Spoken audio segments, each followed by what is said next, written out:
Bonsoir à tous et bienvenue dans ce point de l'actualité. Le Premier ministre Patrick Achi a procédé à la mise en circulation des bus de la Sotra à Bouaké.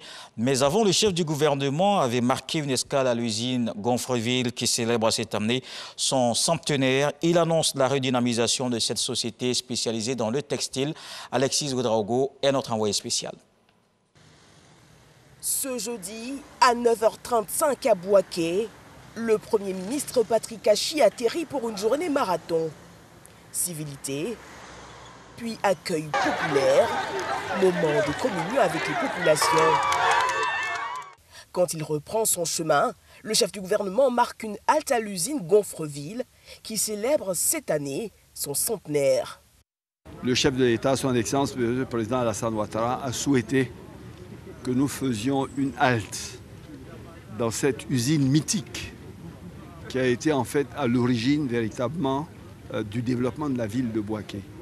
Les premiers pagnes qu'on a eus, qui ont été, je dirais, le symbole de développement de la confection, qui font aujourd'hui qu'on a les meilleurs couturiers, qu'on a les femmes les plus élégantes, les mieux habillées, sont partis de ce que ces premières unités de filature, de tissage et de confection ont fait la gloire de l'industrie ivoirienne. Pour des raisons multiples, l'industrie a connu d'énormes difficultés. Aujourd'hui, il n'y a que 100 employés qui se battent, qui font tout. Donc, il nous a demandé de nous arrêter, de regarder avec les ministères concernés et de lui proposer le plus rapidement possible, dans le cadre du programme des champions nationaux, un programme de relance pour que, à nouveau, Gonfreville soit Gonfreville et Bouaké soit Bouaké avec Gonfreville. La centaine de travailleurs tenant encore la barre de l'usine chérit, elle, l'espérance d'actions concrètes pour sa relance.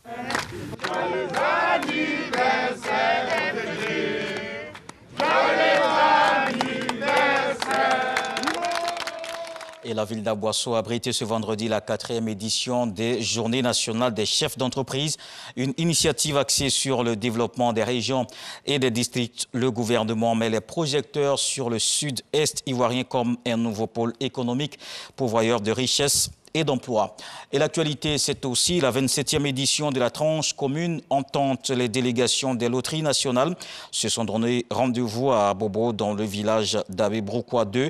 La localité bénéficie d'un centre de santé d'une valeur de 106 millions de francs CFA, ce dont s'inscrit dans le cadre des infrastructures communautaires offertes par ce ticket TCE au pays qui accueille le tirage des gros lots pour l'édition 2021. C'est la Côte d'Ivoire qui est donc le pays hôte.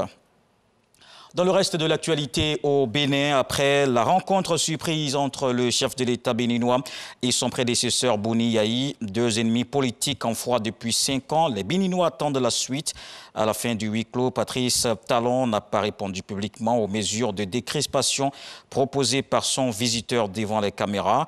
Boni Yayi, lui, souhaite des mesures rapides. Il affirme que Patrice Talon a les moyens et le pouvoir d'aller vite. 48 heures après, des questions se posent. Le président Talon va-t-il faire un geste? Jusqu'où peut-il aller? Et quel est son calendrier? Le Soudan post-Omar el-Béchir tourne le dos au Hamas palestinien.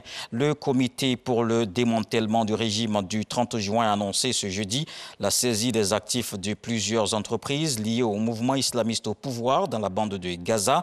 Immeubles, hôtels, parts dans des sociétés, chaînes de télévision ou terres agricoles. La liste des biens témoigne de l'ampleur du réseau. Les saisies annoncées marquent donc un tournant, une rupture que Washington avait appelée de ses voeux et même posé parmi ses conditions pour retirer le Soudan de sa liste des pays soutenant le terrorisme.